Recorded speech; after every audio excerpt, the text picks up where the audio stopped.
The atmosphere had become suffocating, thick with tension. The strange figures stared at her, their unblinking eyes never leaving her face. The man moved closer, his presence overwhelming, like a dark shadow that swallowed all light around him.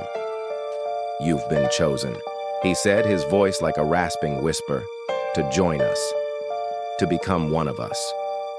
Claire felt a coldness seep into her bones.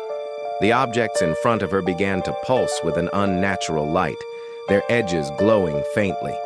The whispers around her grew louder, their voices shifting from soft murmurs to shrill screams, as though they were all speaking at once.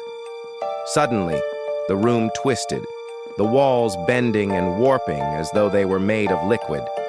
The faces of the figures began to distort, their features melting into grotesque, monstrous shapes. Eyes that had once been wide and unblinking now dripped with black, tar-like tears. The air filled with the smell of decay, the very essence of death. Claire's heart pounded in her chest as she tried to stand, but her body wouldn't obey. She was rooted to the chair, trapped in place. Panic flooded her mind as the realization hit her she was never meant to leave. The man knelt beside her, his cold breath brushing against her ear. "You've already made your choice," he whispered, his voice sweet and venomous.